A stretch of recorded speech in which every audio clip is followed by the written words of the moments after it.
folktale of the Pied Piper speaks of a man dressed in multicolored clothing. This man is a hero to the townspeople until they one day decide not to pay. He returns 1 year later and decides to lure away children instead. The children's choir learns the lyrics to "I Believe I Can Fly," and a flute is heard somewhere in R. Kelly's home. I hate writing this. It isn't going to make any difference. You've made your choice and you've been very clear on why you've made them. And you haven't tried to listen to the people who very kindly try to tune you in, or to the people who have shouted and sobbed at your targeted attacks. And this isn't remotely surprising. I've never seen you admit you're wrong about anything, ever. Which brings me to my own point. I was so wrong about you. My biggest fear is being dragged by Black Twitter. In everyday's ways, big and small, we're made aware on how our faves are flaming pieces of garbage. And I don't know if y'all noticed, but I'm not perfect. So in order to preempt the inevitable, in this video, I'm gonna call myself out. I'm gonna beat you to it. Boop!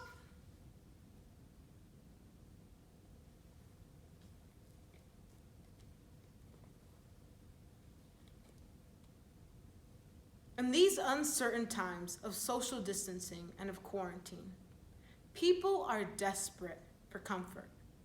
Professor Paul Booth of Media and Cinema Studies at DePaul University notes, the classics bring a sense of normality to what is a very abnormal kind of situation, and fandoms bring a sense of community and unity to these people. This brings about a new problem, as we're now reckoning with the fact that many of our favorite sources of comfort are problematic or even criminal. With the literature, Love is Thicker Than Forget by E.E. Cummings, the poems A Monster in the Making by Rachel Brewer, and The Pied Piper by Natasha Hooper. The prose, An Open Letter to J.K. Rowling by Emma Asher Perrin, and the drama, I Am Your Problematic Fave by Evelyn from the Internets. A program that asks you what you're really supporting when you back your problematic fave. The Pied Piper of R&B. That's what R. Kelly calls himself, the Pied Piper of R&B. After the first accusation, we said it takes two to strike a chord, and after the second, well, we gave him 3 Grammys, and after the third and fourth, we simply ignored them. Because we really liked those songs. So, okay, what's the point of all this? I don't want to revel in the facts and being problematic, or not learning, or not growing. Quite the opposite, actually. This is a good exercise to serve as a reminder to practice patience and grace, because I'm gonna want the same thing extended to me when my time comes. In the German folktale of the Pied Piper, the adults are most likely in the church, singing while he steals away the children. And R. Kelly tells us he's devoted his life to the Lord. And an angel drowns out the video footage. R. Kelly hands us a 19-minute song, and we give him back forgiveness, almost as if entertainment is more important than allegation, almost as if that their voices aren't the right type of choir. And again, rape and misogyny are just another part of the culture, tightly woven into that harmony. Sometimes I didn't critique things because I knew that they were wrong, or I did so, but I did so too gently because my privilege levied me to do so.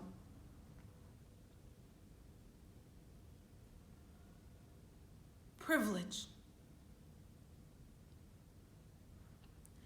It's so good at soaking into even our most benign thoughts.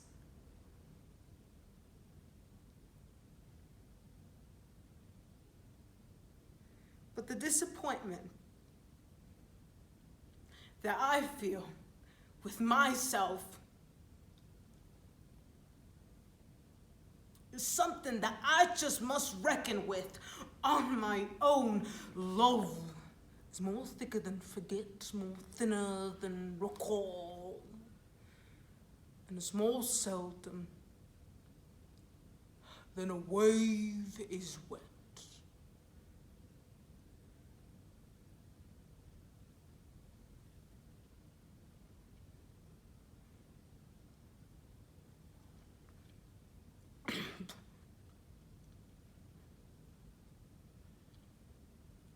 But it's more frequent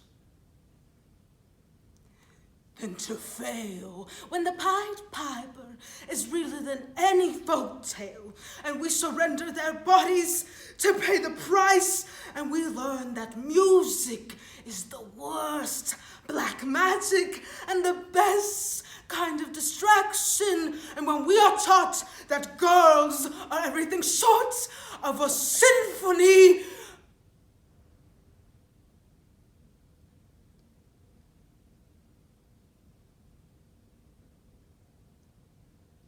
when we can hold a note before we can hold a man accountable. Tell me, is the music really that important that one man's voice can sing over all of them?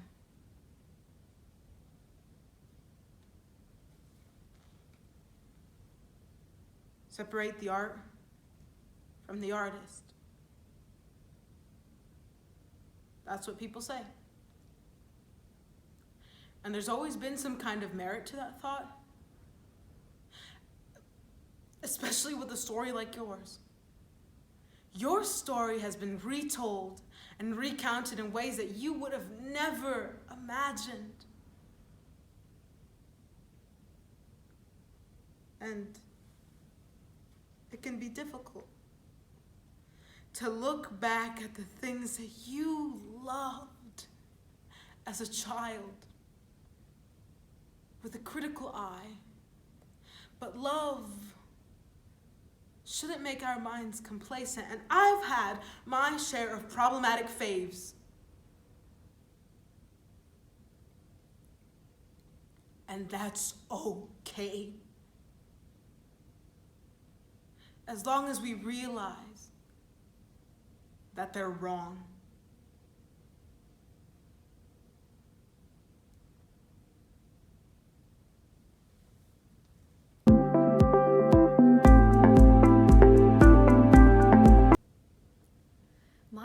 was just a child the first time she went into the foster care system.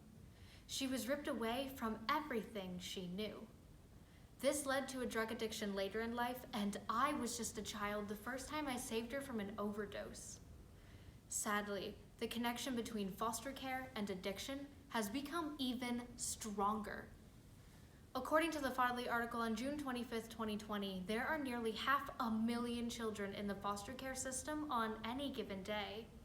And 32% of all foster placements are attributed to the opioid crisis, leaving children as the youngest casualties in a nationwide epidemic. My mother is now 10 years clean, but her story is just one of many where if resources had been readily available, it could have saved us both the heartache. However, my story is unfortunately very common. Therefore, it is imperative for us to address how the opioid epidemic is ravaging the already overburdened foster care system. Today, we will address the causes, effects, and solutions to the opioid epidemic's impact on the foster care system. The YouTube channel WCVB Channel 5 Boston posted a video on May 16, 2019, exposing a foster home where 6 children were beaten and tortured, while the state turned a blind eye. Although there are many factors that have caused the opioid epidemic and the influx of foster children, today we will examine the 2 main causes: a lack of access to rehab and overwhelming an already overwhelmed system. First, a lack of access to rehab for parents struggling with addiction. A lack of access to rehab causes parents to stay in the cycle of addiction longer and unnecessary strain on the foster care system, because parents struggling with a substance abuse disorder cannot properly care for their children, and it is difficult to regain custody after they have gotten clean. American Addiction Centers explains on January 6, 2021, that 21 million people aged 12 or older in 2016 needed substance abuse treatment, but only 3 million people were actually able to get the help they needed. With rehab being inaccessible to those who need it, we can only expect this issue to worsen. Second, the foster care system is an already overwhelmed and underfunded system. Hundreds of thousands of children every day enter the foster care system with less and less foster families to care for them. According to Child Trends on February 26, 2019, the number of children entering the foster care system due to parental drug abuse has risen to 131 per 100,000 children. Still, the government refuses to provide any relief, and children are being bounced from home to home to home, with no resources to help.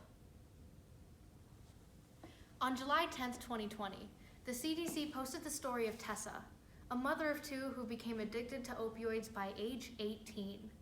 By age 28, Tessa was also using heroin, and both of her children experienced withdrawal symptoms and were placed into foster care. Tessa went through rehab and treatment 8 times before she finally turned her life around, but still has not regained custody of her kids. This epidemic is having disastrous effects on the foster care system, specifically children developing a substance abuse disorder and rehoming. Initially, children are more likely to be placed into foster care and develop a substance abuse disorder when a parent or caregiver already has one. When a parent neglects a child due to substance abuse, child services will step in and take that child away, inadvertently causing mental distress on the child. And since they've already seen their parent abuse opioids, they view it as a way to make their problems go away, and thus continue the cycle of opioid addiction. According to the Blue Ribbon Project in 2020, 34% of youth in foster care abuse drugs or alcohol.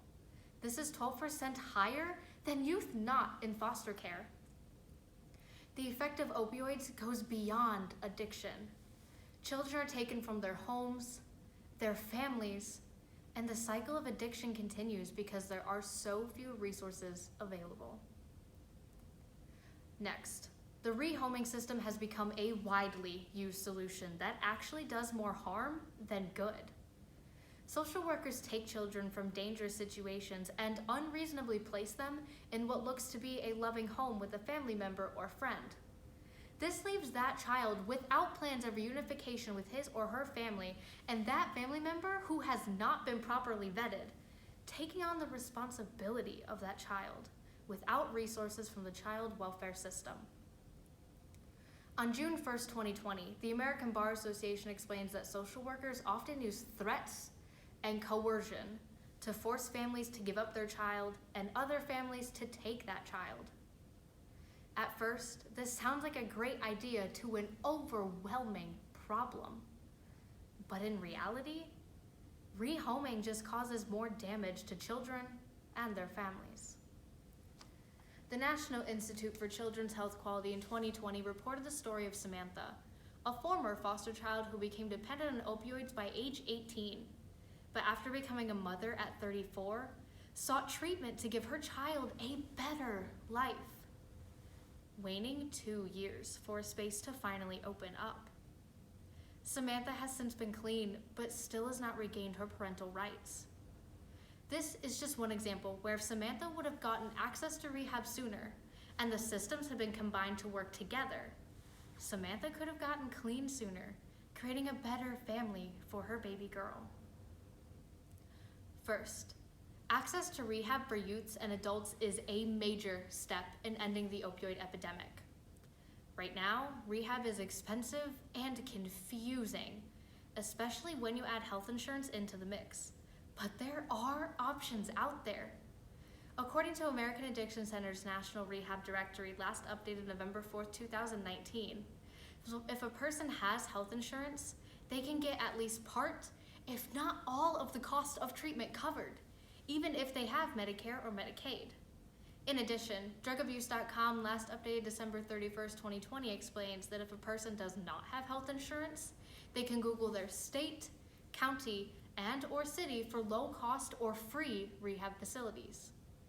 This article further clarifies that many states have financial assistance available, and people can reach out to their community resource center for more information. Rehab facilities understand that many people cannot shell out thousands of dollars for treatment. Facilities are willing to work with people so they can get the help they need and return to their families. Second, greater cooperation and transparency among rehab and family court systems will drastically improve family relations and reduce the amount of children in foster care. Right now, the systems work separately with different goals, but if they work together with one common goal, there would be less confusion and hassle for everyone involved. The family treatment courts are an example of one system that does work with rehab facilities and foster care. Their best practices guide, published by the Center for Children and Family Futures and National Association of Drug Court Professionals in 2019, states that families that participated in family treatment courts were 2 times more likely to reunite, and the children spent less time in and out of foster homes. Overall, if local, state, and federal systems work together instead of independently, the positive outcomes for families are astronomical. Today we've discussed how the opioid epidemic has devastated the already exhausted foster care system by addressing the causes, effects, and solutions. This isn't policy. This is people's health, people's children. We have lost enough lives this year. Let us ensure no more are lost to a system that is meant to protect them. It is time for change.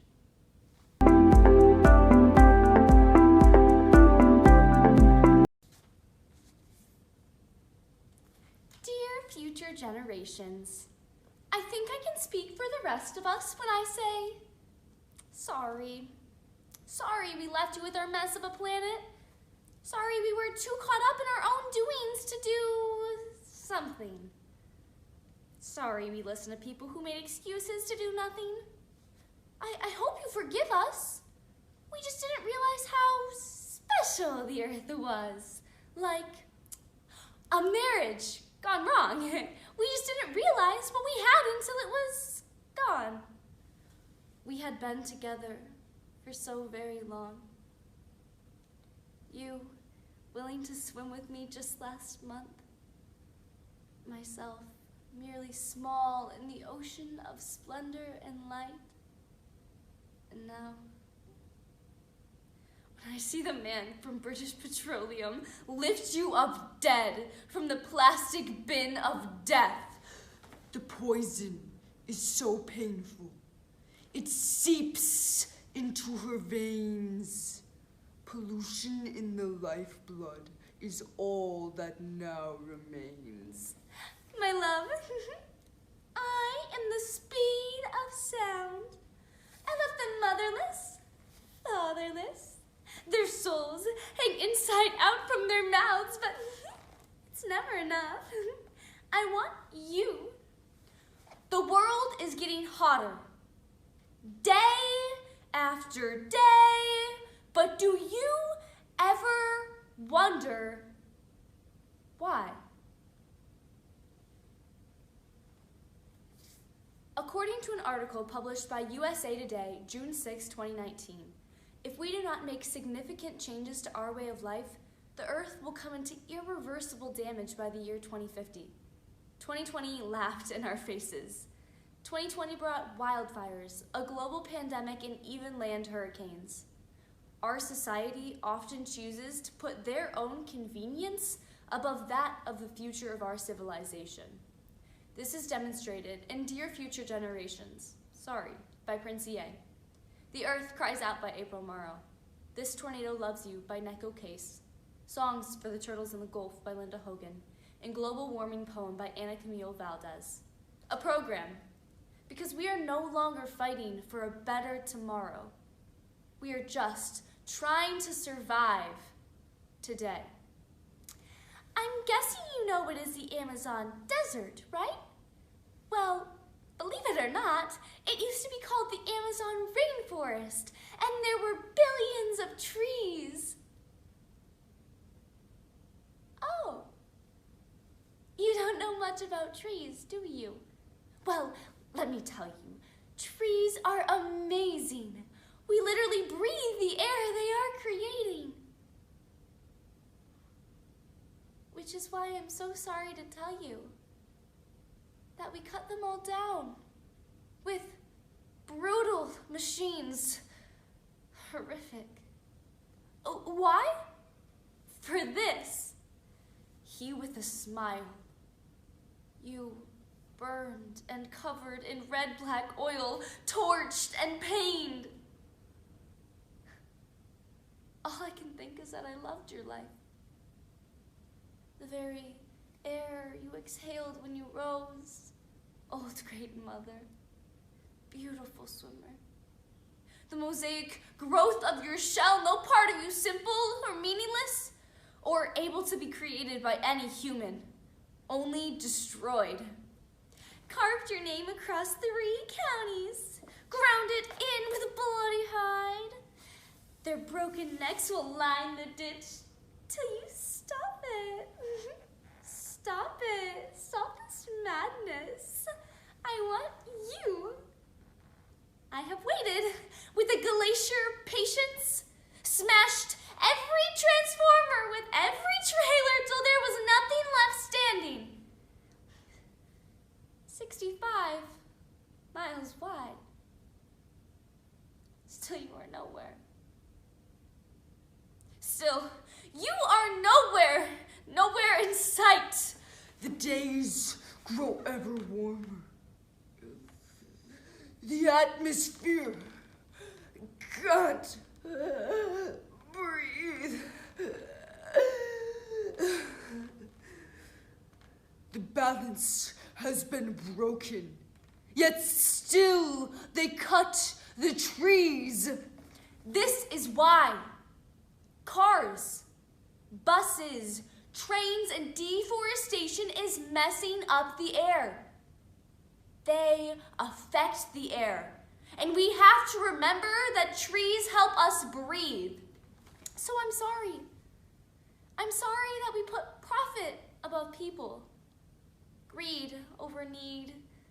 The rule of gold above the golden rule. I'm sorry that we use nature as a credit card with no spending limit. But Most of all, I'm sorry about our mindset. Because we had the nerve to call this destruction progress. My love, I am an owl on the sill in the evening. Yet morning finds you still warm and breathing. This tornado loves you. This tornado loves you. This tornado loves you. What will make you believe me? This tornado loves you. How can they learn the secret importance of your beaten heart? The eyes of another intelligence than ours, maybe greater, with claws, flippers. The smaller of the creatures are slaughtered by day. Mowed down, it's said, by progress, unfortunately, in the way. But now the trees in the forest are doing the opposite. They are not cleaning the air. Instead of revering carbon, trees may contribute. Forgive us for being thrown off true, for our trespasses in the eddies of the water where we first walked. I'm sorry we doomed you. I'm sorry we didn't find another planet in time to move to. You know what? Cut the beat. I'm not sorry. Because this future, I do not accept it. Because an error does not become a mistake until you refuse to correct it. We are a part of nature, and to save nature is to save us. Because whatever you're fighting for, it won't matter in the least.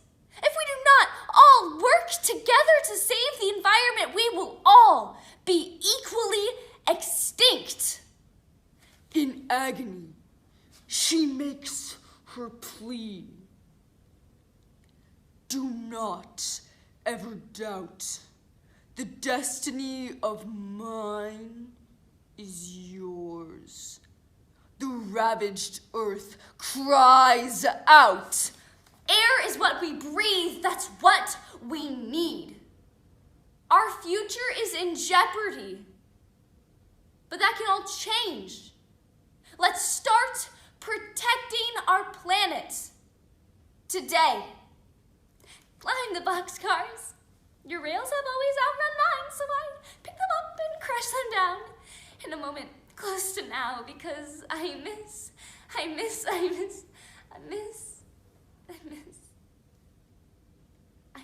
the way you sigh yourself to sleep. One-eyed, rake the springtime across your sheets.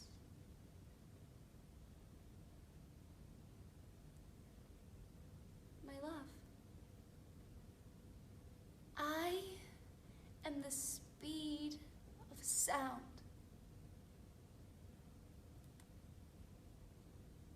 But it is never enough.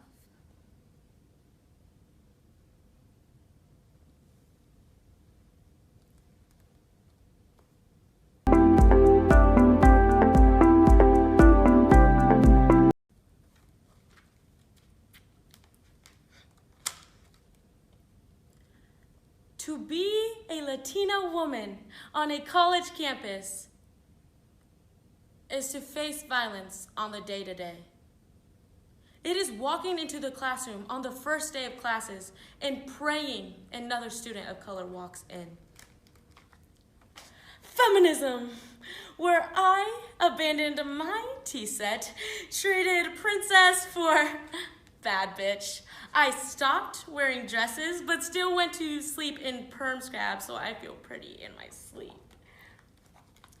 As if a Latina could be determined by how many times I could move my hips. Like, no, I can't dance, but the cumbia still moves through my veins. Like my mom moved through the house with the bitty, bitty, bitty echoing down the hall and the smell of chilequiles on a Sunday morning. According to Prensa, on January 5th, 2021, the year 2020 was marked by a role of social and feminist movements. that made a political change despite the COVID-19 pandemic. All of our lives have changed significantly due to this pandemic. Yet, this change has not reflected the progress that still needs to be made today. With the poetry Brave New Voices, Feminism by Denver Team, Chingona by Leticia, and To Be a Latina Woman on a College Campus by Janely Bandia, a program because change isn't coming. It's here. White women, claiming no differences in our struggle. Like Starbucks stereotypes could ever compare to the jokes about green cards, about the back my family nearly broke to get here. It is men of color being willing to talk about race, but never about gender because Dios Santos, God forbid, there'd be anyone more oppressed than them. And it is some women of color deeming this skin too light to be oppressed. I learned feminism at my mother's knee while she baked bread for me and stood her steel. When people said her work was not real, in different DNA she'd be called welfare queen. We internalize racism while idiots in the government want to build a wall that's already built. We protest racism while practicing it here like we're training for points. It is fearing my voice will sound like trouble. Like anything I list as a struggle would be taken, turned, and used against me. Like any step out of the line gives people a reason to talk shit about immigration. Like everything means I shouldn't be in this country in the first place. I have to fight a different war. Rosie the Riveter did what women of color have been doing for years. They fought to stay home while Planned Parenthood built abortion clinics in their neighborhood. While feminism is lobbying for reproductive rights against and silenced around forced sterilization of women in prison. It is save your complex feminism. But we're failing to understand each other. Too Mexican for the whites and too white for the Mexicans. I am bicultural, not assimilated. Like oppression, Olympics is a game I never have a say in. To be a Latina woman on a college campus is coming from a culture that never prepared me to fight this on my own. It is having the tough to hide away, to sink myself into the shadows so all the Latino muchachos can have their way. It is being afraid of speaking up. Like when I tried to tell my family about my anxiety and they tell me, Janely, quit making this shit up. We got real problems to deal with. And it is my professor telling me that my academic accommodations give me an unfair advantage. As if leaving the classroom mid-anxiety attack could ever be an advantage. As if shaking with fear and panic could ever be an advantage. It is being slut-shamed, hate-crimed, assaulted, attacked, and abused. It is all of these things, and no one is taking me serious when I try to fight back.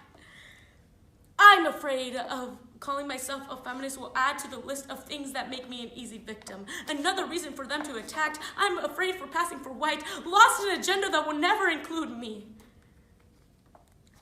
In the interviews, when I'm asked if I'm anything but Mexican, given the, sorry, you don't seem hardworking, independent, chingona, told that I wasn't really Mexican because my playlist consists of 2 little rap songs and I shop like I'm not broke because my privileged ass knows no struggle. The illegals are stealing our job. They are stealing our America. It is them not understanding that this is my America too, that most of us never even been asked to become American. To be a Latina woman on a college campus is to be tired all the time. It is to feel the weight of all the Latina women inside. It is barely having time to be a student. It is barely having time to be a person. It's belonging neither here nor there, ni de aquí ni de acá. Cuando llego a El Salvador me denuncia de americana, pero acá, en esta tierra, siempre voy a estar una Latina que grita por algo. And for some people in the audience are uncomfortable because they don't know what I just said. It is people feeling threatened whenever Spanish words are used.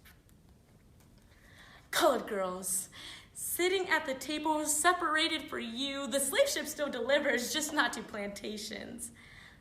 I'm accustomed to men fighting for the idea of me. White girl crying her way out of a speeding ticket. Weak and white in everything they're supposed to protect. White women's tears will sweeten your tea, dissolve blame, and rewrite history. They're magical. Having to prove that I could keep a conversation in Spanish, my identity is stripped with grammatical errors. And I guess I'm not really Mexican because I refused to wear hoop earrings because I didn't want to look chola. But what I really meant was Mexican. Thought if I could blend in that it was okay because I didn't want to be made fun of for saying Chipotle. But may I have the sofritas and the veggies, please? It is my culture making people feel uncomfortable. Latino violence always gets ignored, pero no vamos a quedar callados. To be a Latina woman on a college campus is to scream myself into spaces that don't welcome me. It is always having something to scream about. It is coming home every day and writing these poems, hoping someone will hear me out. Women in color should not have to surrender for each other. I am fighting a different war. Rosie the River. My thick hip bones become a weapon of my own destruction. My skeleton will always speak first. When I wished my skin wasn't brown, that I didn't have to fight to legitimize my identity or fight to feel free, but I am finding empowerment in being a chingona and chicana. Who knows what it really means to be Mexican anyways? Too spicy, not so exotic, strict parents, broken English, but not broken pride. Soy mexicana. Gracias.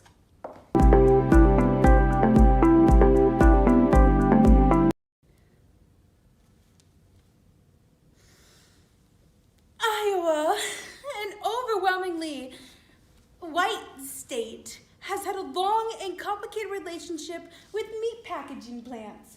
While the industry is an engine for the state's economy, it has long employed many immigrants. No, not here. The rumor this morning was it'd be in Waterloo. All of the workers were asking me if there's going to be a raid, and if I did know, would I tell them? And I said, are you serious? Of course, I would let you know.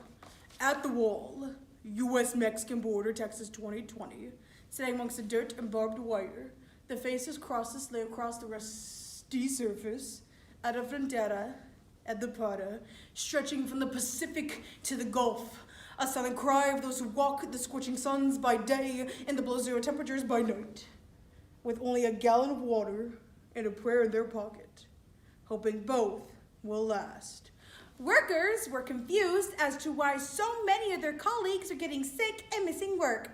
Supervisors told them it was just the flu. Some said or warned them not to talk about the virus at work. Okay, let me go check on my 9 o'clock break. That's fine, they said. So at my 9 o'clock break, I went to the office and I looked on Google. A news article said that Immigration and Customs Enforcement agents had rented out the Cattle Congress grounds, but it didn't say anything about a raid.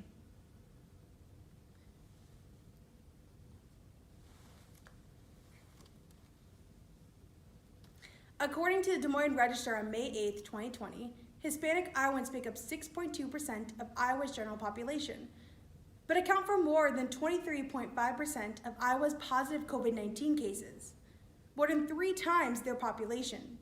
Minorities are being disproportionately affected by COVID-19 due to minority workers such as Latinx workers in factory jobs like meat packaging plants, leaving the infrastructure of the country's food supply on the shoulders of minorities to pay for the price of your beef. So at the pros, Pork Chops vs. the People, Battling Coronavirus in an Iowa Meat Plant, by Anna Swanson, David Yolfa Bellany, and Michael Corkery. The poetry Oye Listen by Polo Gomez and Cara Gutierrez. And the drama, Carne Via, by Dr. Jen Cooley and Dr. Karen Mitchell. A program because America needs their meat, regardless of how many people, I mean pigs, they're willing to kill. At the shore, Tabasco 1519, La Leyenda de la Pared, the legend of the wall, served those who arrived wearing silver-skinned and enslaved the aboriginals and those brought on cargo ships, and created a system where the deeper the melanin, the deeper the slashes. Tyson's began winding down operations on April 20th, but the plant didn't fully shut down until April 22nd, after the company had processed its remaining hog carcasses in its cooler. After the plant fully shut down, the company invited workers back for coronavirus testing. But this process may have infected more workers. No, there was no problem, I just checked. And now let me go check in the packaging room. So I went to look, but I couldn't see anything going on. All I saw was a worker hanging up his white work coat and taking off his work boots.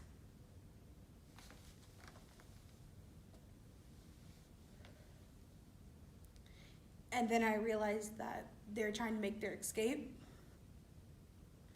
But I didn't say anything. No, I didn't say a word, because if they're going to get out, I just hope they get out in time. False borders created the Treaty of Igalo, constructed a wall to separate us from them. On everywhere television screens, United States 2016, he says, a nation without a wall is not a nation. He envisions it spread across 55 feet of cold concrete, smeared in the hues of red, white, and blue. But the plant didn't stay closed for long. As meat shortages at grocery stores and fast food restaurants across the nation, political pressure built to get the dozens of plants that shut down due to virus outbreaks up and running again. An executive order from President Trump to clear the country's meat supply, critical infrastructure, and shielded certain companies from liabilities. So I'm back to the area I worked with, and I told the woman who boils the liver to get out of that robe and get out of those boots, because you can't run in them. And she ran off, and I called my sister, and I told her the Megra is in the plant, and I don't have any ID on me. Yes, I have my driver's license, my license isn't proof of citizenship. I don't have my passport or certificate of citizenship on me. If they pick me up, I'll have to go wherever they take me.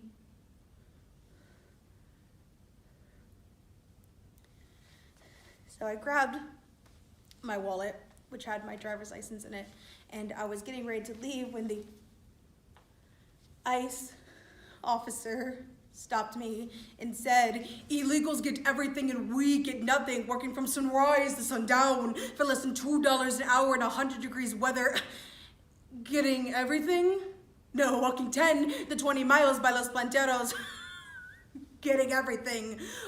Staying at the corner of MacArthur Park, selling mangoes con chilis by Los Luteros. Getting everything. No waking up before the sun to pull weeds out of a yard that'll never be theirs. Getting everything. The narrative is shifting to blame the workers and not the true incompetence of the government. And not just the governor, but the leaders here at Tyson's. I think because of these communities, there's a disregard for those people, legal residents to the right, citizens to the left. Those who are proof of status stay seated. So I just sat because I couldn't prove anything. Please let me call my husband to bring my passport. I'm here legally. I was with the women I work with, and I told them, I'm going to stay with you until they separate us. No, I'm not going. No, I'm not leaving you here all alone. A man yells it's not fair to let the illegals stay here, as millions cut out their Spanish tongues and close the veins that flow back to their people for a wage that was more than they're used to, but less than they deserve. Mi tio's copper skin still smells the scent of DDT that was sprayed along his bare bronzos that morning, that picked the fruit that was set at your mahogany table as a centerpiece. Looking back in the rearview mirror, you can always do better. What's more important, your pork chops or the people contracting COVID? The people that are dying from it. I'm sorry. I am so sorry. I'll find you wherever they take you. I will find you. As the ICE officer took me to get my things and took me outside the plant, We were walking out, and so many of the women were trying to console me at the wall. U.S.-Mexican border, Texas 2020. I La Frontera, at the para. The faces, crosses erased from its gleaming surface, replaced with the hues of red, white, and blue. 55 feet of cold concrete stretches from the Pacific to the Gulf. The Waterloo plant reopened Thursday at about 50% capacity. But ramping up could take weeks as workers return from quarantine. History will be the judge eventually. But just know, we have attempted very hard. Our entire team, our entire organization, from the chairman of the board on down, to do the right thing.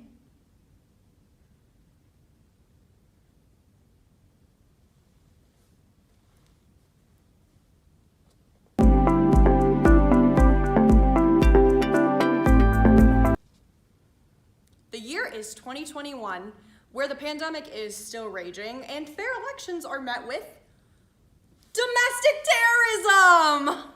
If we've learned two things from the insurrection at the Capitol, it's that one, your little sister's Jojo Siwa sequence journal is more secure than our nation's capital, and two, armed citizens aren't a threat. I mean, as long as they're white. According to the Harper's Bazaar, published on January 7, 2021, some of the rioters took selfies with cops as they were committing treason in the Capitol. A stark contrast to the police's response just this past summer to the George Floyd protests. If you're a white person who thinks marching for social justice was serving the cause, but who stayed silent about these most recent attacks, I, as a white woman whose ancestry simply reads potato, I would like to tell you that we are not helping. This is just self-centered allyship. What's self-centered allyship? Thank you so much for asking. Self-centered allyship is when allies of a minority group, typically white people to people of color, use their privilege to tailor a fight for social justice to benefit them, rather than serving people of color. Now, this is an issue that affects all marginalized groups, but due to the increase of police violence against Black Americans, I'm choosing to focus specifically on the BLM movement, out of necessity. Because not only does this allyship obscure a movement's message, but it actively sets back political and social progress. That is why it is imperative that we decentralize privilege within allyship by examining the causes, the effects, and the solutions to self-centered allyship. I decided to start by examining myself as an ally. Step 1, unlearn white supremacy and confront my own internal biases. Check. But white people's unchecked privilege can cause a lot of problems, like abandoning pandemic procedures while the illness is still running amok. Thanks, Mitch McConnell. Which brings us to our causes. The first is learned helplessness, and the second is call-out culture. But first, learned helplessness. Learned helplessness is when an individual convinces themselves that they are powerless to combat a toxic mindset within their culture. Now, this helplessness manifests itself in white people as a way for us to unburden ourselves of our guilt. Because Black people and Black lives always matter. But we also have to protect important cultural landmarks like targets.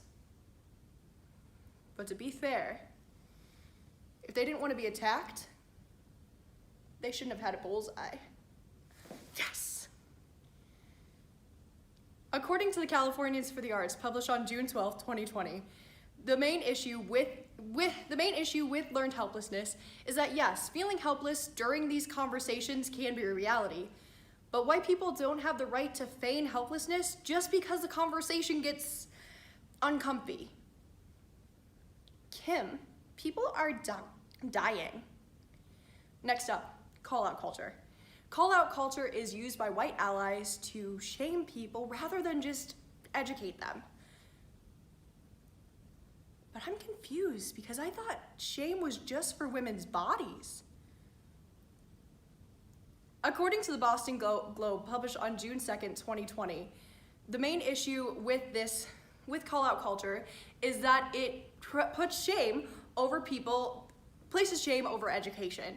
Essentially, it's a way for white people to call out other white people while patting themselves on the back for serving the cause. It's distinguishing between good white people and bad white people, like rabid Karens, or people who decorate with Live, Laugh, Love, or people who drink pumpkin spice White Claws. As a result, the called out individual doesn't want to seek further education, and call out culture doesn't even address the issues at all. Next up, I realized I needed to reach out to more people who don't share my racial identity. But not in a creepy, get out, sunken place kind of way. Which brings us to our effects. There are two. The first is the burden of education, and the second is performative activism. But first, the burden of education. By white people refusing to educate ourselves, we're placing this burden on people of color. So, white people refusing to acknowledge the death and destruction that our privilege brings, that doesn't sound like us. According to the Los Angeles Times on May 29, 2020, Black people alone cannot reform white racism. It takes active participation on the part of white folk to dismantle a system of privileges made and maintained by us. Because you're really telling me that we can unmask Chris Harrison, but we can't even address racism? Whack. Next up, performative activism. Performative activism takes place over social media by well-meaning allies who don't want to get their hands dirty. Come on, y'all. I know you haven't washed those sweatpants since last March. According to the Valley article published on January 11, 2020, the issue with performative activism is that it pulls focus off of a movement to place it upon the individual sharing the information. It's kind of like how stage moms from Toddlers and Tiaras pulls focus off of their kids to place it on their own shattered ambitions. That's not to say social media isn't important, as is forensics. It's not lost on me that I'm literally performing activism, but I'm using this platform to educate people who want to learn and want to seek further education. It's important for us to recognize why we're putting this information out in the world. Is it for the betterment of the movement or for our own ego? As I ended my journey of self-examination, no lumps! I realized I still needed to acknowledge my mistakes as an ally. I needed to process them and move on. Like I need to move on to my solutions. There are two. The first is ongoing self-education, and the second is calling in. But first, education. One of the easiest solutions is ongoing self-education and self-reflection of internal biases. What this means is that we need to actively work to understand issues about people we're supporting, and we need to look inward at our own internal biases and try to dismantle our own bias tendencies. Now, this may seem daunting, but I can give you access to a repository of civic-minded racial engagement strategies. You're gonna wanna write this down. Ready? Google. Google. Yeah. Really, resources are everywhere, including Anti-Racism Daily and White Allyship 101.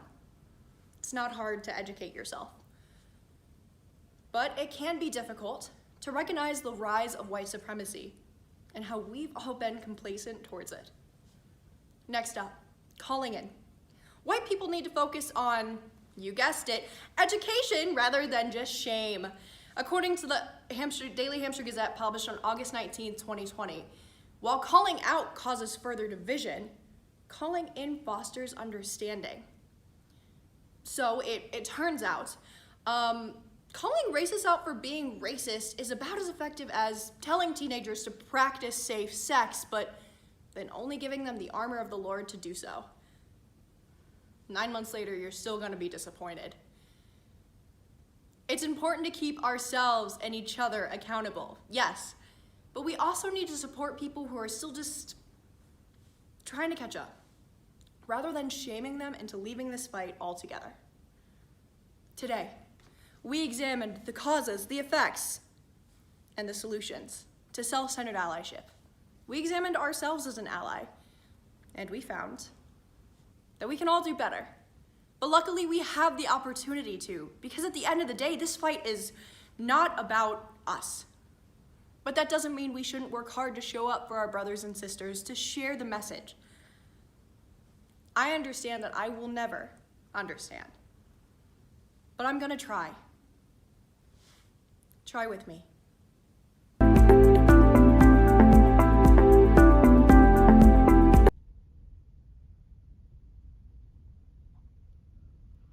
Welcome to 10th grade English. I know we're in a gym instead of a classroom, not enough rooms, so for now we're gonna be in here, but think of this space as any other classroom. We're gonna have tons of fun this year. Tons of work, but also tons of fun. Trust me, don't believe what those kids said about me last year. This is a new year, a new start. The slate is wiped clean. Now that that's taken care of, we can get started with class.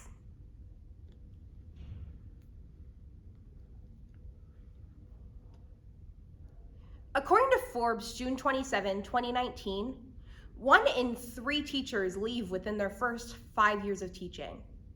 This is the highest it has been in over 20 years.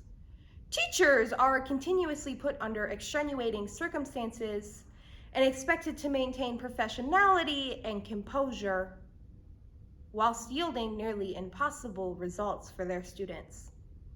These problems have not been brought on by COVID-19. They've simply been amplified.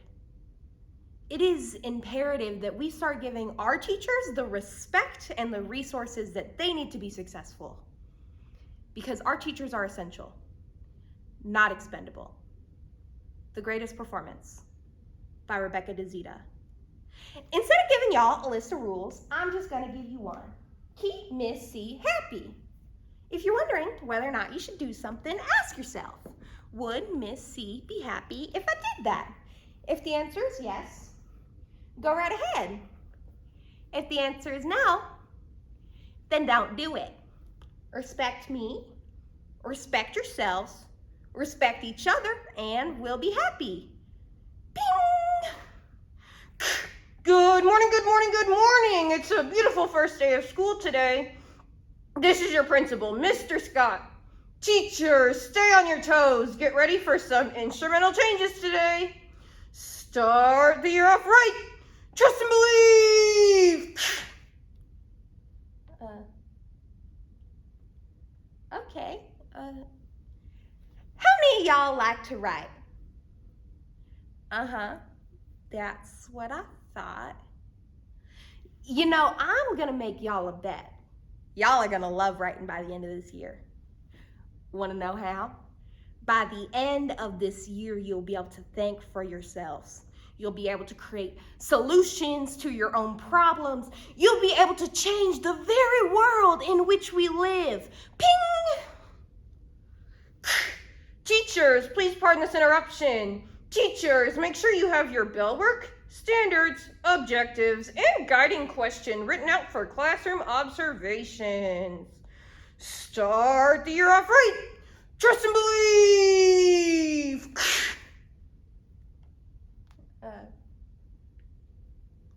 Okay, lost my train of thought. You know, I became a teacher because I just adored my teachers. And you could tell that they just genuinely loved what they were doing. Probably because they came from a rich school, I guess. I just wanted to spread the joy of learning like they did for me. Anyone feel joyous yet? Thought not. Excuse me. Yeah, you too. You have anything you'd like to share? Well, you were just so engrossed in whatever funny thing that was being said, I thought I'd give you a chance to share it in front of everybody. Got anything to say? No. So then why don't you stop opening and shutting your mouth repeatedly? Because then I think you're talking. You feel me? Okay, how are we on time? We can do it. Who doesn't have a writing utensil? Seriously? Y'all not prepared? What do you think? We're just gonna sit back and relax? It's only the first day of school. Nothing ever happens on the first day of school.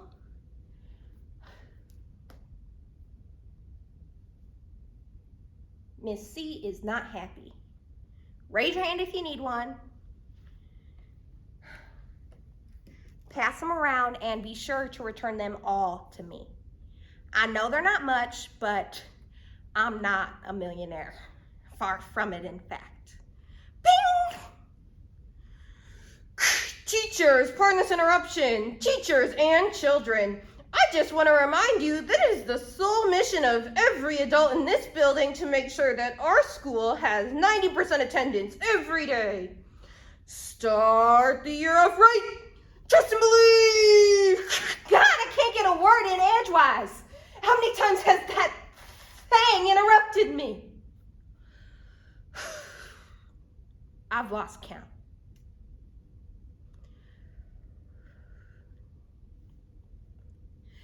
Can I have the pencils back, please? Thank you.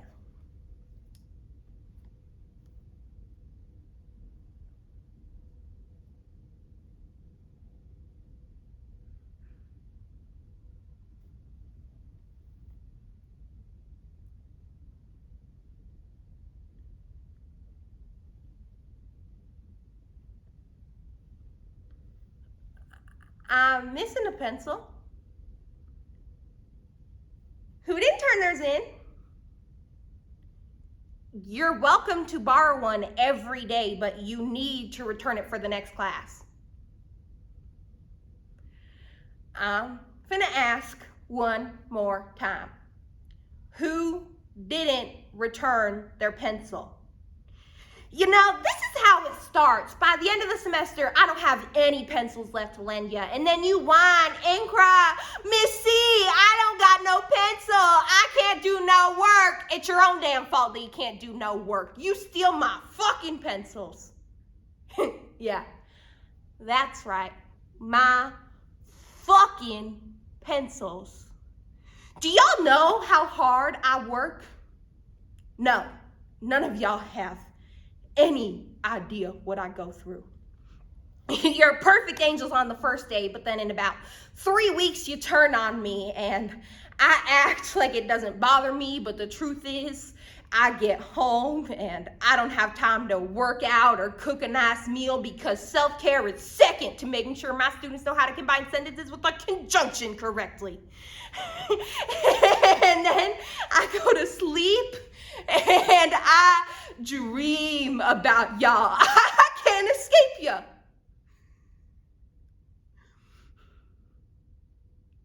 But let's face it, y'all don't give a fuck anyways. You know, I almost didn't come back this year. They say the first year is gonna be tough, but y'all have no idea. Bing!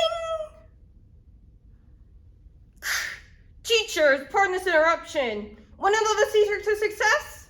Surround yourselves with positive people. Every decision you make has a positive or negative consequence. It depends on you. Trust and believe. And Miss C?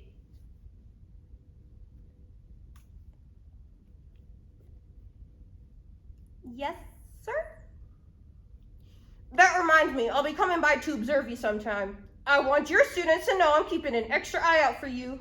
We're not gonna make the same mistakes as last year, are we?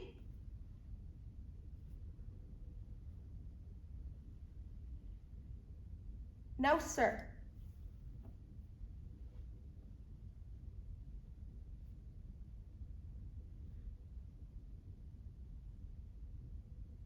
No, we are not.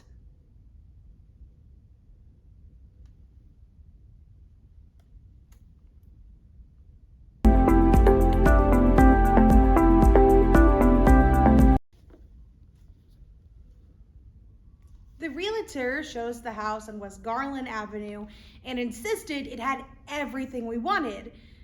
A fireplace, granite countertops, crown molding, and a large sinkhole in the yard. My husband Alex and I laughed because we thought he was kidding. No, we do not want a sinkhole. This wasn't an item on our list. We agreed with this with absolute certainty. Back then, we always agreed with absolute certainty. But the house is a steal. Besides, size is what we wanted most. More space for our ever-expanding brood of children and pets. So we bought the house and put up a fence around a hole to keep the children from falling in it. And for a while after that, we didn't think much about it at all.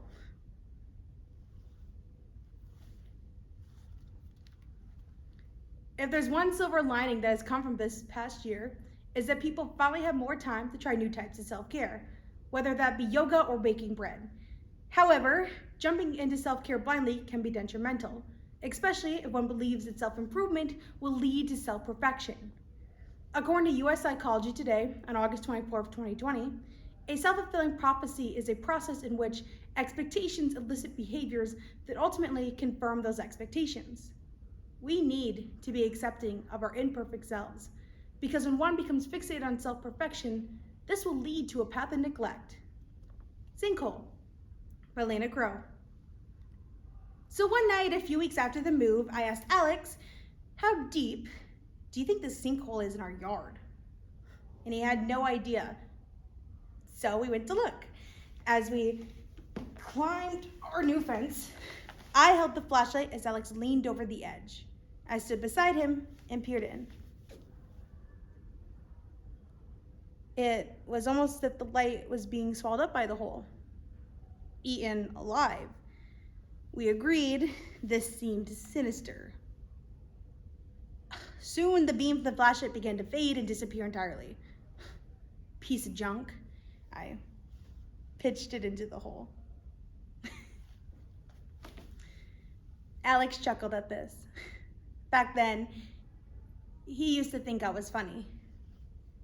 Inside the house, the flashlight was waiting for us, perched on the edge of the coffee table.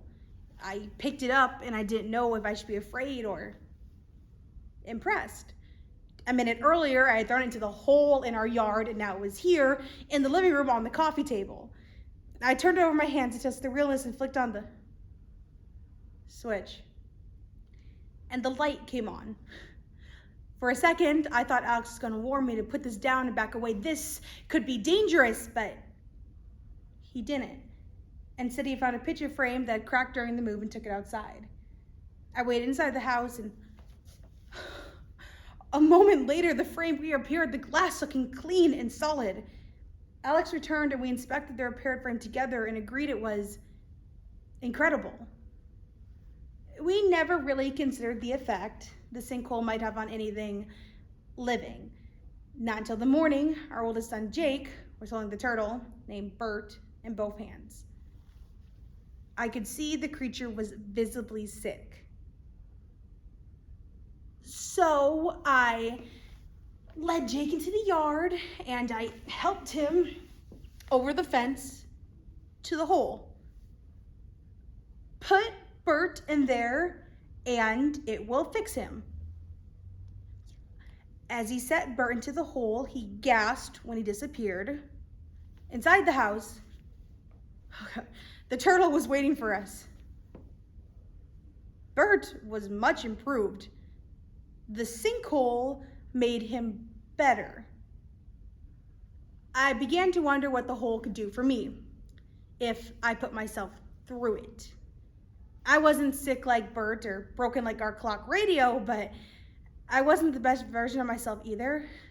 I was 38 and my body was damaged from alcohol and hair dye and music that's too loud. The usual things. Adulthood also wore down my character. I was impulsive and at times forgetful. No great crimes, but wouldn't my family be happier with an improved me? Wouldn't I be happier? I suggested this to Alex one night and he said no. I thought he was just being kind. Back then, we were always so kind to one another. But Alec looked me in the eyes and I couldn't help but see this conversation as evidence for exactly why I needed so badly to get into that hole, my thinking strange, my logic flawed. What kind of woman wants to put herself in a hole? I felt strongly that if I went in through the sinkhole, it would banish a sort of weirdness. And I would no longer be the sort of person who wished to get into holes. I felt ready to get into the hole that night, but I chose to wait.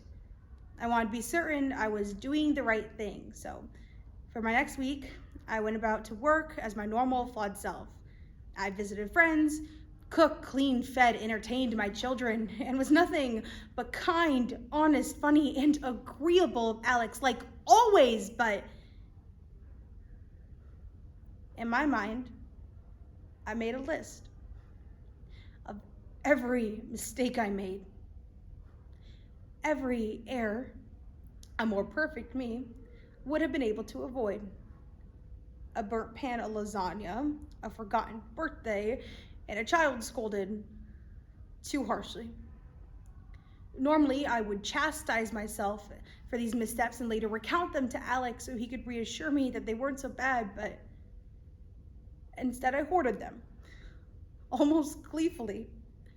They were the evidence against myself, and I was building my case for the hole.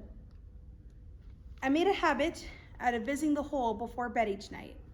I would grab my flashlight and dress in my slippers and robe, and I would just stand there and stare.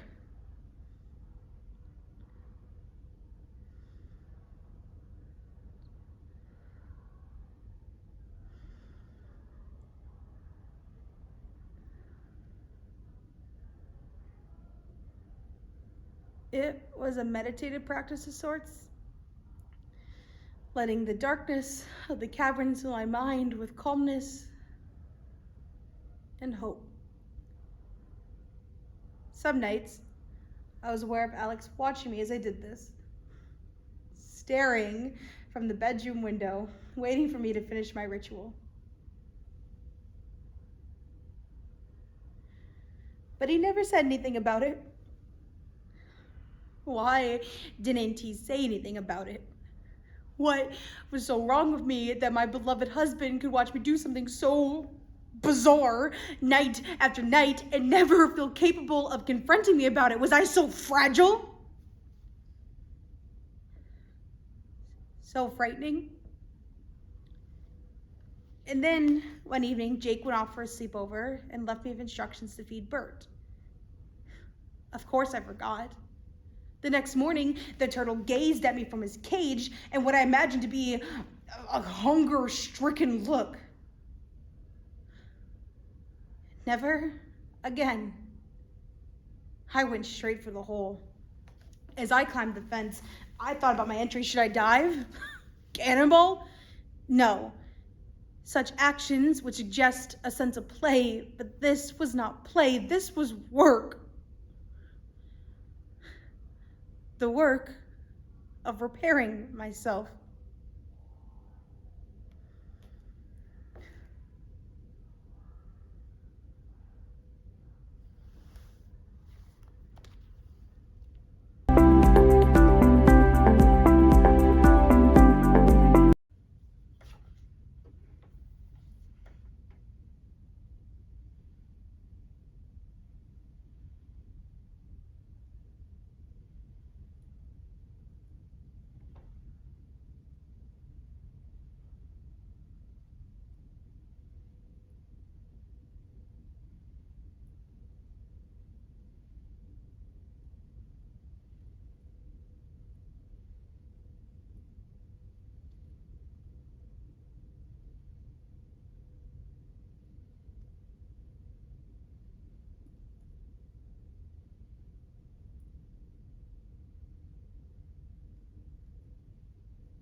In World War II, there was a group of Soviet women named Night Witches. This was an elite task force made solely up of women who flew arsenal raids that were given the worst machinery and the worst possible conditions. But they fought for a cause bigger than the war, but for women everywhere. And this sentiment is reflected in today's quotation, which we agree with, by Captain Marvel, which states, "This isn't about fighting wars, this is about ending them." We agree with today's quotation, because conflict is futile unless met by improvement, because we cause useless harm to each other, and secondly, because we remain separated. But first, conflict is futile unless met by improvement because we cause useless harm. Essentially what this means is that when we cause conflict to others, cause conflict for others with no clear resolution or without intent behind it, we're literally just hurting people or ourselves. We're depleting resources. We're furthering segregation by prejudice, and we're actively causing harm to others. And we see that we cause harms to others in a useless manner through Kesha. Kesha is a pop culture icon, but she had the opportunity to go to Harvard because she's extremely intelligent and had the means to go. But she decided to actively choose their career in music to pursue her passion. Now, a lot of people talk a lot of crap about Kesha, saying that she's just a pop artist, that she's not serious, that she can't do really great things, but that's not the reality. They're causing useless harm to this woman who's literally just trying to live out her dreams and being really successful at it.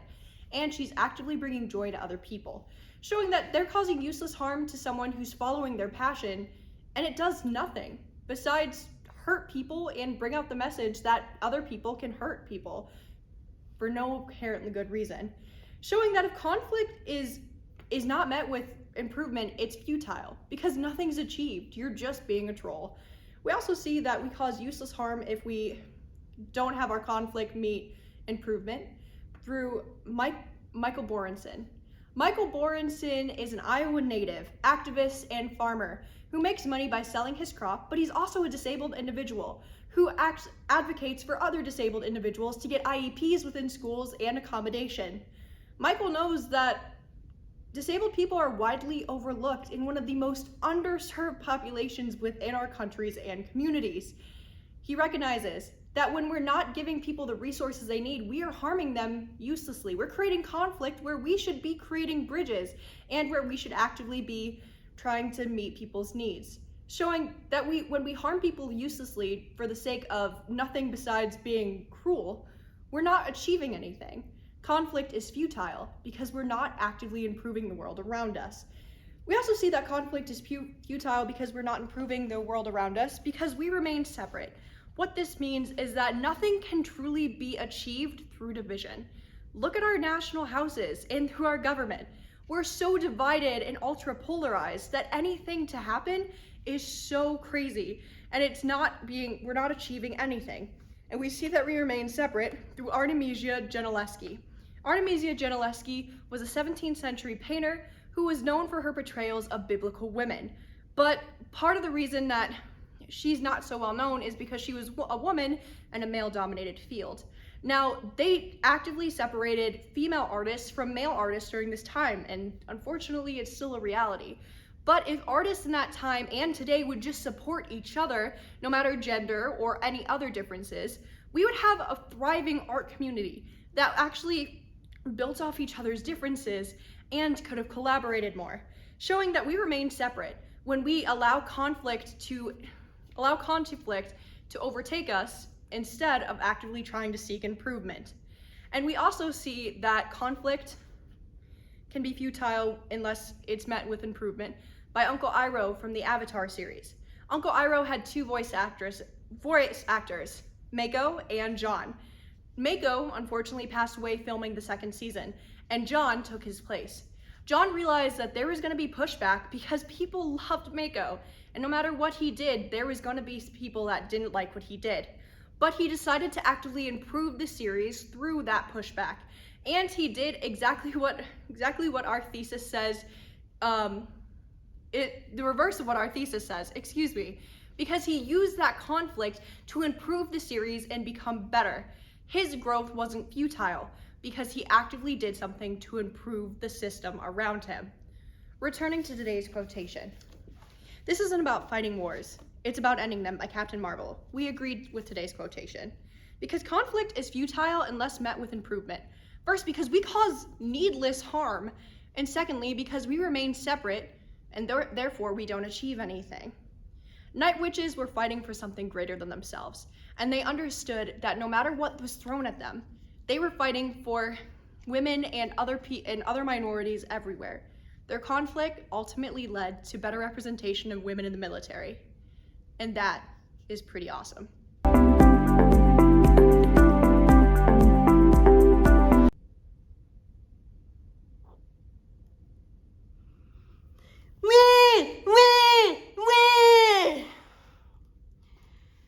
My oldest son was a really hard baby. An incredibly, unbelievably, heart-wrenchingly hard baby. Don't get me started on the car rides. You know that desperate, choking, gasping cry that makes you feel sick to your stomach? He'd do that the entire time we were in the car. I remember people telling me it would get easier. I waited.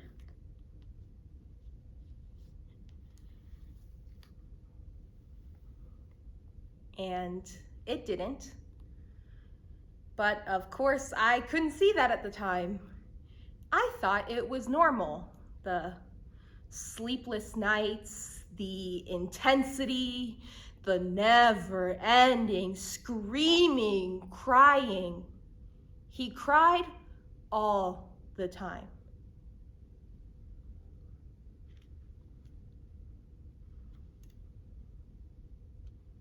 In young children, medical struggles are often attributed to neglectful parenting, regardless of the root cause. For example, a condition known as failure to thrive can be attributed to abuse or neglect.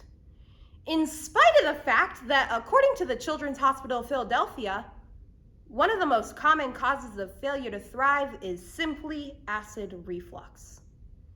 Our willingness to villainize parents reminds us that we need to treat struggling parents with kindness and compassion.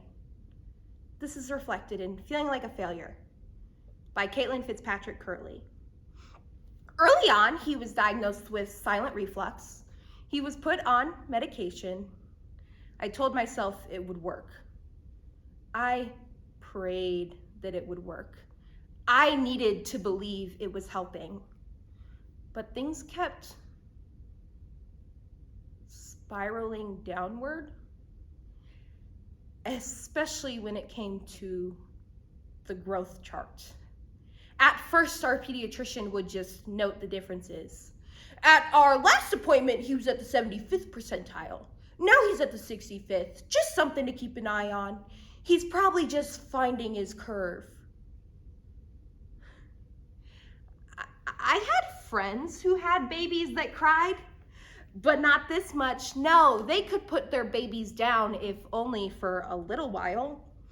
That's when I started taking note of the differences. Their baby slept.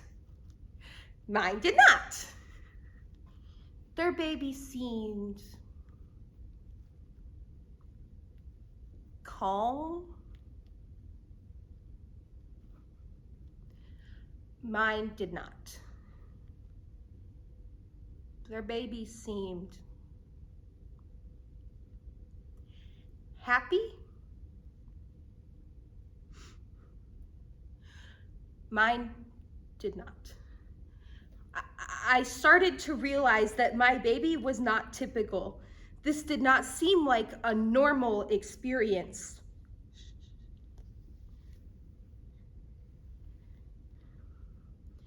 Eventually, when my son was in the 4-month range, it became more than just something to keep an eye on. Our pediatrician upped our appointments so that we would have regular weight checks. He explained that we would need to see a specialist if the pattern continued. We focused all of our efforts on feedings. I couldn't understand why this was happening.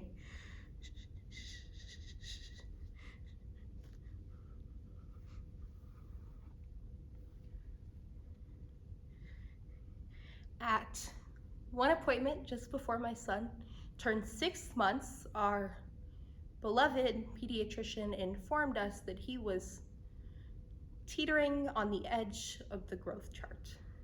If his weight isn't up by our next appointment, I'm going to have to refer you for failure to thrive. I must have flinched when he said that because he made a point to say how the term was a terrible one. It was. It is. This wasn't my first experience with failure to thrive. As a school psychologist, I had worked with many children that carried the diagnosis. These kids were abused, severely neglected, medically complicated, or significantly disabled. How did we fit into that picture? We took feedings to a new level. I nursed him all the time. Meanwhile, our next appointment loomed. There wasn't enough time. I couldn't fail this.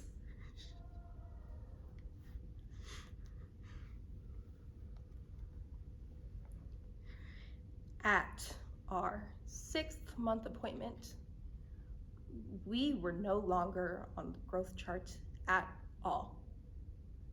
When the pediatrician handed me the referrals for GI, endocrinology, and nutrition, for the first time in my life, I felt like a failure. I felt that I was failing at the one thing that I had always dreamed of doing.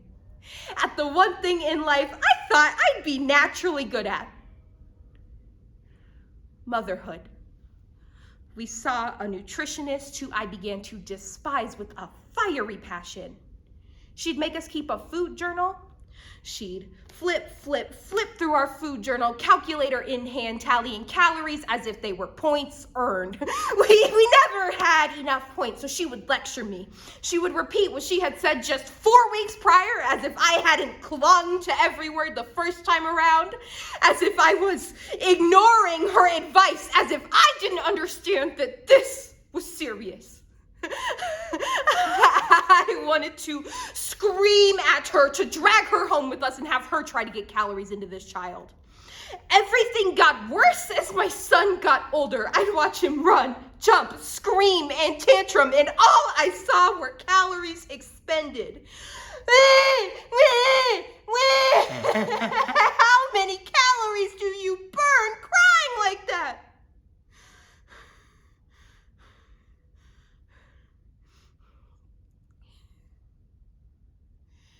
It was impossible to keep him calm.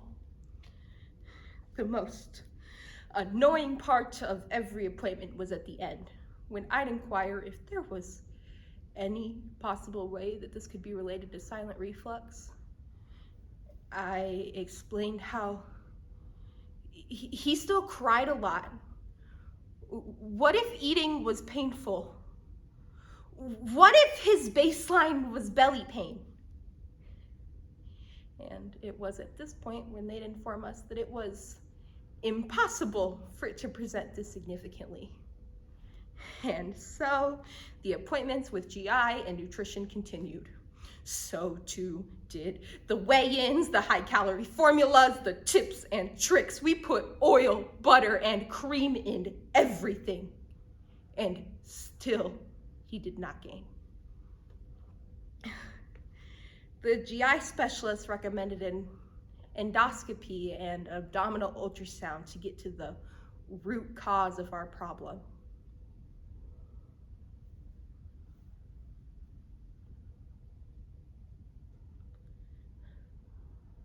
When the GI called to tell me that my son did, in fact, still have silent reflux that had irritated his esophagus, I wanted to reach through the phone and strangle him.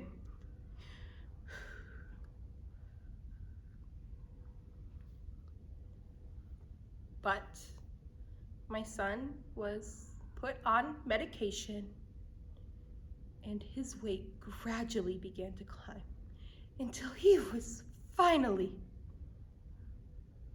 blessedly, back on the growth chart.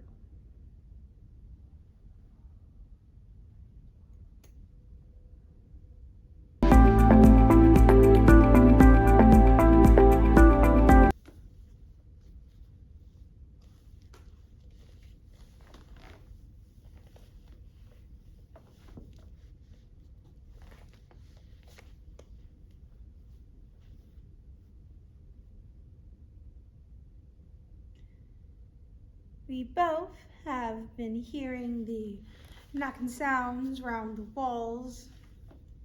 Just last night, I heard the knocks inside, 3 still, loud knocks like this.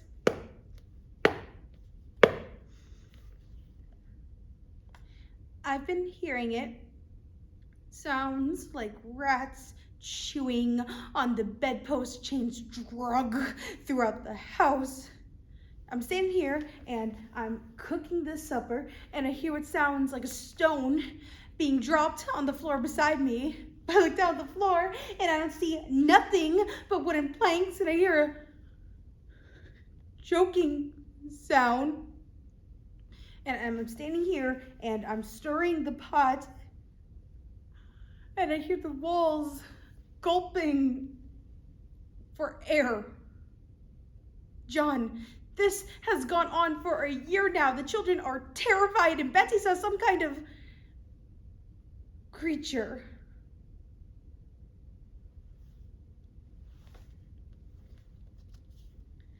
According to the BBC on March 26 of 2019, the events in someone's lifetime can change the way their DNA is expressed.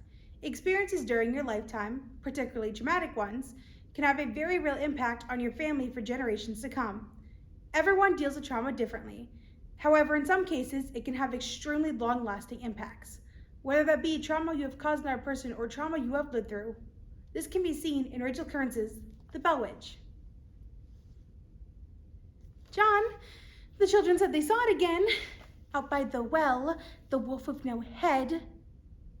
John, in the woods, the cat with blazing eyes out by the shed. John, we need help. You'd have our babies listening to the creaks and the cracks, the walls choking.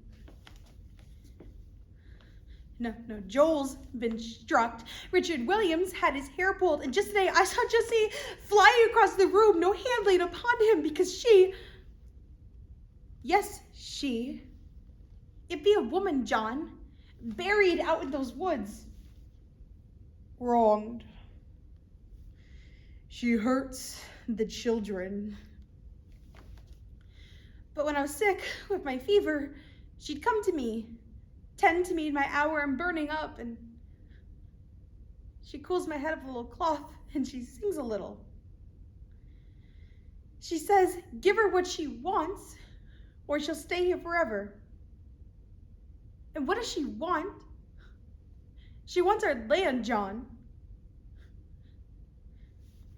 And she also wants her tooth back. I am the spirit.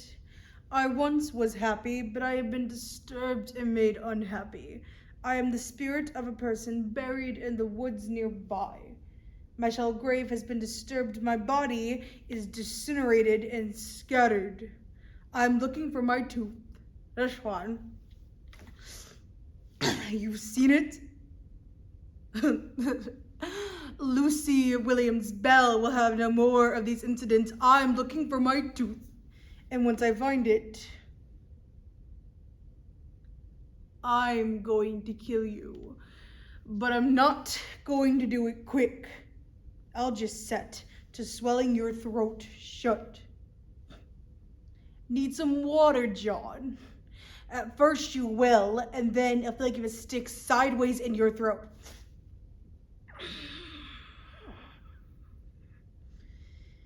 You hit me, and I will weaken your muscles and break your bones from the inside out. Can't stand John. Feeling dizzy. Oh, well, sit a spell. With no one around, Kate's got all the time in the world to poison you. Who's Kate? Well, she's buried out in those woods. All those years, my body left unattended. You're God-fearing folk, a good, decent family. But you're not a good man, John. You signed the deed to this farm knowing what happened here. Nothing happened here. You signed the papers in the back room, your loving wife waiting. Were you ever going to tell her? A woman died here, John, walking alone, collecting herbs, the men that... You built this farm on the backs of your slaves. You heard them in the quarters complain with the wolf of no head, and you said, beat him. The whip's your way in it, John. Well, Kate's gonna see to that. Drop by drop. A pinch of arsenic in your water, a drip of cyanide in your stew. You won't see it or feel it until one day your hair is falling out and your liver's rot. No, name's not Lucy, it's Kate! Those men that didn't bury me deep. Your wife told you I was talking to her, and did you listen? No, you're out there hanging the clothes and beating the carpet, and she's hearing voices, and you know who it is! I shouldn't have been walking alone. It's my fault that those men, one of them knocked my tooth loose and put it in his pocket as a souvenir. They wiped the blood from their boots and went home to their wife and kids. John, lying makes you ugly. I've been trying to tell you, trying to warn you, trying to get you to pay some attention, but you can't see. You know my missing tooth is bundled up in the deed you signed because you bought the land from the man that murdered me. And you know he did it. 'Cause you saw him. You stood there, watched him slit my throat. And you all freeze like a bunch of schoolgirls. And then what? You dig a pitiful, shallow, empty, leave my body swear packed. And when the people go looking for me, the finest men in this county haven't seen nothing. Except my molar, which you keep here on the hearth. You're a sinner, John. And I'm gonna finish you off, but first, I'll make you the laughing stock of the entire county. You'll repent. Too late. You can try, but I will wander restless, tormenting you and your children until the day that I die. More stew, John. My voice? Oh, what is it, dear? Do I feel okay now?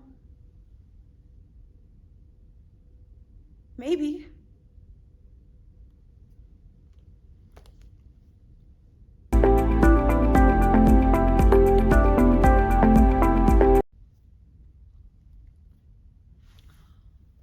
I'm hiding in a parking lot.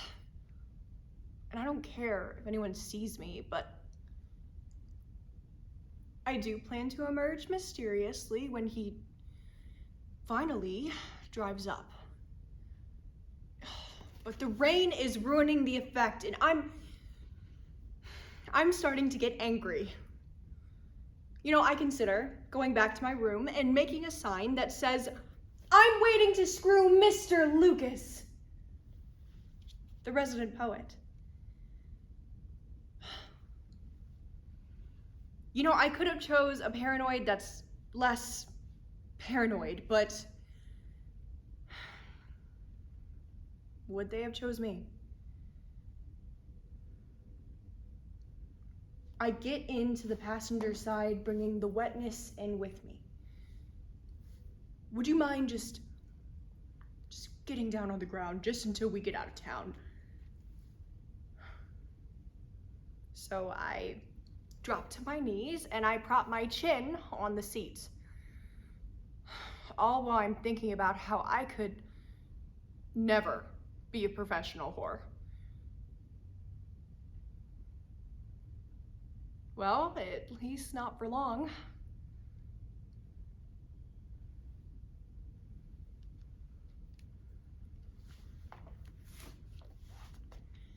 The empowerment of female sexuality has long been deemed as taboo, which has been made clear through criticism of Megan Thee Stallion and Cardi B's hit song, Wet Ass Pussy. While explicit, the lyrics showcase a double standard in who gets to claim sexuality, furthered by the Pop Sugar article published on August 10, 2020 that states that while men get to openly share their sexual experiences, women are chastised from doing the same. But not all people and not all women are enabling this cycle of shame. Some are fighting back by using such platforms as OnlyFans, by embracing themselves and other women. These women are taking a true step towards sexual liberation, no matter how they choose to use their bodies. The Resident Poet by Catherine Dunn. Mr. Lucas runs into the office, registers us, and then races back. I think he doesn't want the manager to see us to our room. And now he's just spiraled out on the couch with his shoes and his jacket off. He looks unhealthy, fatter somehow.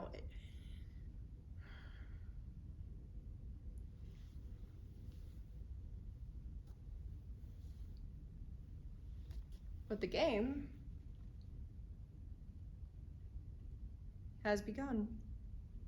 So we move into the bedroom, and we take off the rest of our clothes and we hump around a little bit. And he is heavy on top of me. So when I gasp, it's realistic because I can't breathe.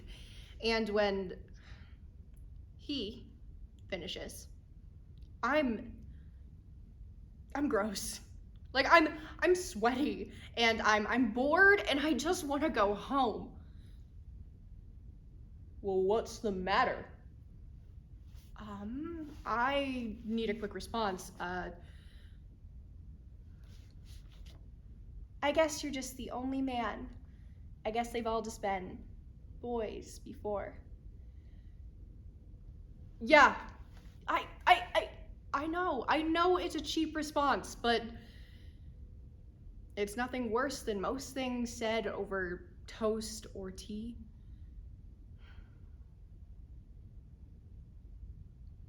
But my realization comes quickly when I recognize that look from class.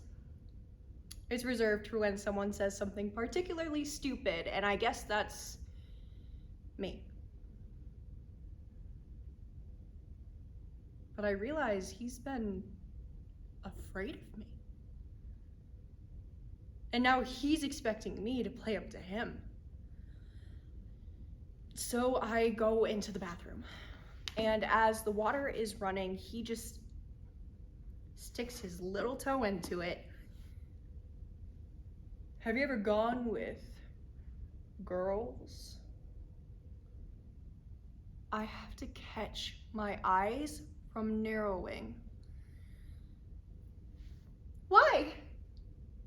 He really thinks he's made me come and now he can say whatever he wants to me? No, I have lost too much ground already. There is no time for careless responses. Oh, you mean a three-way? Yeah, that's no big deal. There is nothing quite like having your just wildest fantasies belittled as tame. But I'm too tired for this, so I go back into the bedroom. And I'm not even graceful as I climb into bed. And he just hops in beside me and shuts us off together into the darkness.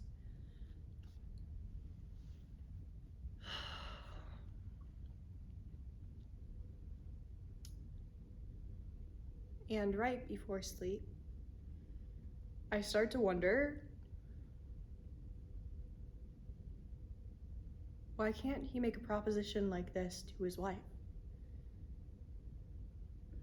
No, see, I don't care. No, I'm incapable of being insulted. This is all just dirty talk to me. You know, exotic excitements for the unloved and the unloving. But,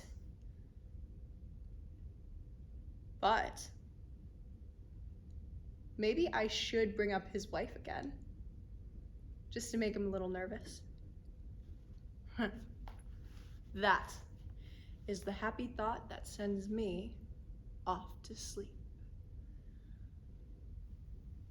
And I wake, displeased to find him next to me. I should ask him for money. I ask him for breakfast instead. So we're driving down the coast. And the gray day is sneaking out. And it's nearly dusk. And it's beautiful. And as we're driving, we pass the laundromat. And there are rows of green machines and this one solitary figure, and she's lit by this glaring white light, and she has a halo of curlers and a fuzzy sweater and some tight pants, and she's just sitting in the laundromat. And all of a sudden, the car starts to slow. And Mr. Lucas pulls us to the side of the road. Did you see that? The girl? There is this twinkle in Mr. Lucas's eyes. She wouldn't want to go drinking. You know, it wouldn't be her thing. Well, a smart girl like you could talk her around easily, couldn't you?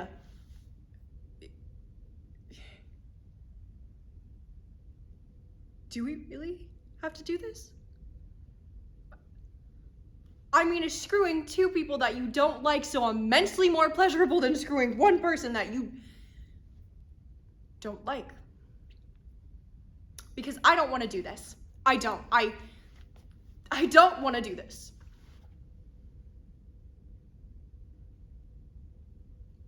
Should I? Should I want to do this? I mean, does it make me small or dependent or unintelligent if I don't want to do this? But I don't want to do this. I